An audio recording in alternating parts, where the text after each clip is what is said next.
Hey everyone, Rascal here. And Mama, welcome to our podcast. Today we're reviewing the underrated animated movie A Monster in Paris. And one you've been wanting to see for a long time. Yes, absolutely. Now this movie is set in 1910 France, or Paris. Oh, going pretty far back. And shows the rumors of a mysterious monster terrorizing Paris at night.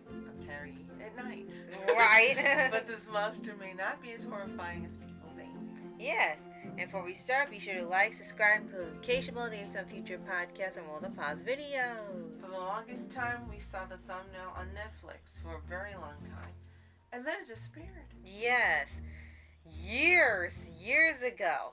But years and years ago, it was on there. And at first, we were going to see it, and the way that the description translated, it made it sound like it was going to be for... about a cabaret. Right, and audiences, we were like, okay, now change our minds. But then when I saw it again, later on, like on Wikipedia or YouTube, it turns out it was a whole totally different plot from what they had. It had nothing to do with cabaret at all.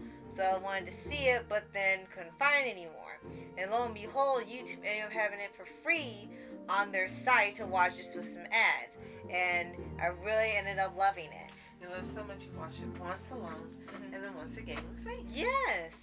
And what did you think of the film? It was fantastic. It was nothing like I expected. Of course, when I saw Monster in Paris, I was thinking literally like one of the old Universal Pictures monsters. Right. Or the Hunchback of Notre Dame or something like that.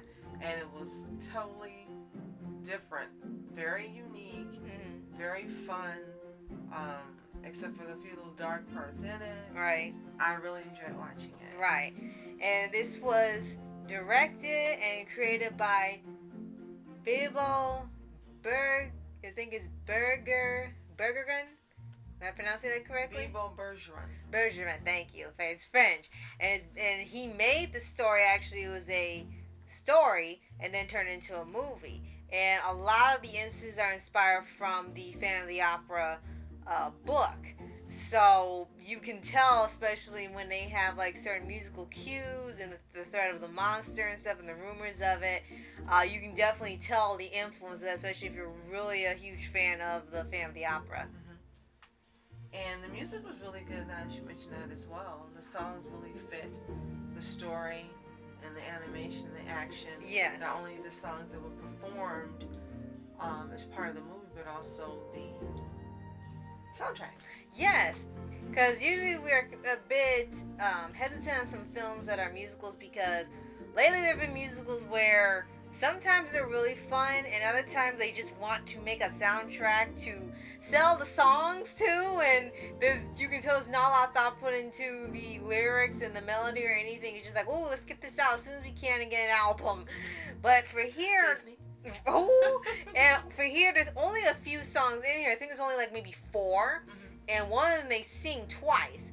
And the last one is more of a modern song, but they still managed to make it fit. So it's not like there's a song every 5 minutes or 10 minutes. It's just when they feel it's necessary to bring in something fun to the scene for a little bit.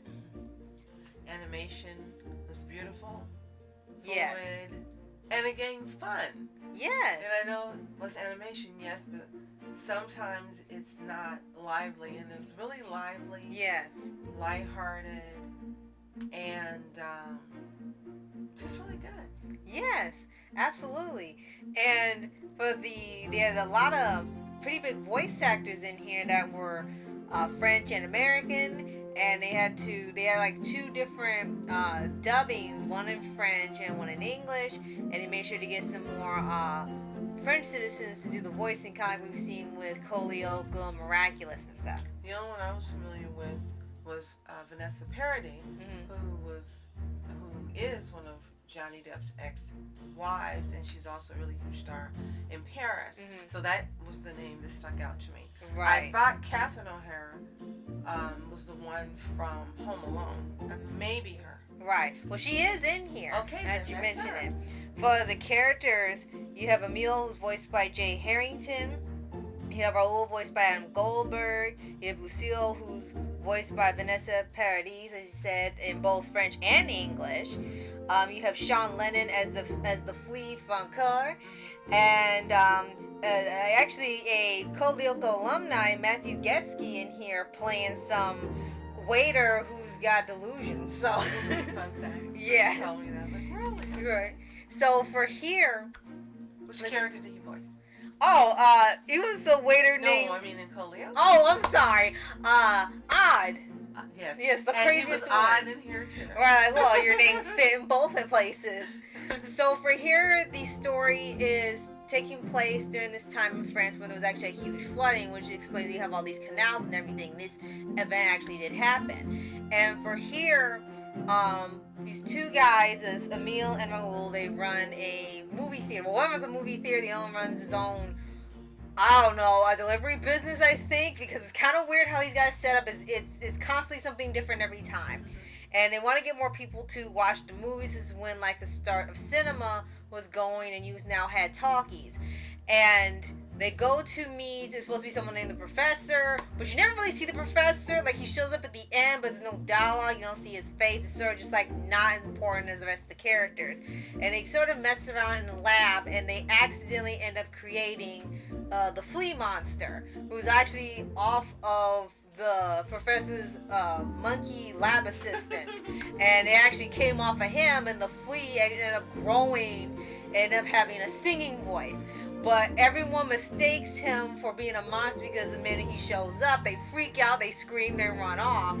And well, he's right, and it's like, oh my gosh, he's gonna eat us, and then and it goes as it goes on, and you kind of thinking that the flea's like eating people at first. You think it's attacking, or that's how it's perceived at first. But when you get to a certain part of the film, you find out that he's got a singing voice, a beautiful singing voice, right, voiced by Sean Lennon. And I was surprised you knew him. And the story is that he was just looking, he was just there, he didn't know what was going on, and people freaked out so much, he was like, in just 2 days, immediately labeled as the monster, and he felt like he immediately didn't belong as soon as he came out. And I loved how she disguised him in a giant coat and a chapeau and a scarf and everything, and suddenly he looked like a man, right? Right? And then the other plot you got is Victor Maynard, who is trying to get reelected, and he sort of reminds me a lot of Gaston from Beauty and the Beast. And his goal, besides getting reelected, is when he wants to be seen as the town's hero. And the whole time in the movie, he kind of plays a little bit underhanded the whole time, where he's trying to get things to happen so he can save it or stop it and be seen as the hero and be a shoot-in for re-election. And at first, he's just a sort of pushy.